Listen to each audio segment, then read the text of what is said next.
প্রধান উপদেষ্টা পদত্যাগ করবেন না বলে জানিয়েছেন তার ডাক টেলিযোগাযোগ ও তথ্য প্রযুক্তি বিষয়ক বিশেষ সহকারী ফয়েজ আহমেদ তৈয়ব। তিনি বলেছেন, অধ্যাপক ডক্টর মোহাম্মদ ইউনূসের ক্ষমতার প্রয়োজন নেই, কিন্তু বাংলাদেশের জন্য, বাংলাদেশের শান্তিপূর্ণ ডেমোক্রেটিক ট্রানজিশনের জন্য ডক্টর ইউনূস স্যারের দরকার আছে। আজ শুক্রবার দুপুরে সামাজিক যোগাযোগ মাধ্যম ফেসবুকে নিজের ব্যক্তিগত আইডিতে দেওয়া এক পোস্টে এসব কথা বলেন তিনি।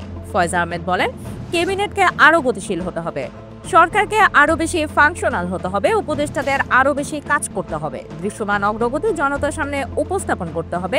এ ব্যাপারে কোনো দ্বিমত থাকতে পারে না। আমাদেরকে দেখাতে হবে যে গণ অভ্যুত্থান পরবর্তীতে জনতার সম্মতিতে ক্ষমতায় এসে প্রফেসর সাফল্য দেখিয়েছে। বিশ্ব সম্প্রদায়ের কাছে ডক্টর মোহাম্মদ ইউনূসের সম্মান আছে, এটা রক্ষা করা আমাদের দায়িত্ব। তিনি আরো বলেন, আমি মনে করি সরকারকে এখন থেকে রাজনৈতিক দলগুলোর সঙ্গে আরো নিবিড়ভাবে আলোচনায় বসতে হবে, নিয়মিত বসে এবং বিভিন্ন বিষয়ে তাদের মতামত চাইতে হবে। বিচ্ছিন্নতা কাম্য নয়। তাই ডিসেম্বরের মধ্যে নির্বাচনের বক্তব্যে সেনাপ্রধান জুরিসডিকশনাল কারেন্টনেস রক্ষা করতে পারেননি। তবে সেনাবাহিনীকে প্রাপ্য সম্মান দেখাতে হবে, আস্থায় রাখতে হবে। সেনাবাহিনী প্রশ্নে হুট করে কিছু করা যাবে না, হঠকারী কিছু করা যাবে না।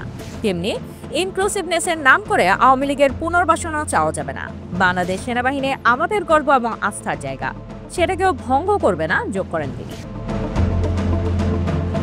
ফয়েজ আহমেদ আরও বলেন, সব দরকারি প্রস্তুতি শেষ করে নির্বাচন এপ্রিল-মের মধ্যে অনুষ্ঠিত হবে বলেই আশা করি। এ সময় সকল যৌক্তিক সংস্কার সম্পন্ন করতে হবে জুলাই সনদ। তিনি বলেন, জুলাই-আগস্ট 25-এ আমরা জাতীয়ভাবে 2 মাস জুলাই গণঅভ্যুত্থানের 1 বছর পূর্তি উদযাপন করব ইনশাআল্লাহ, এবং আগস্টের মধ্যে স্বৈরাচারী খুনি হাসিনার বিচারের প্রথম রায়টি আলোর মুখ দেখতে পাবে বলেও আশা প্রকাশ করি। ইনশাআল্লাহ আমরা হারব না, আমাদের হারানো যাবে না।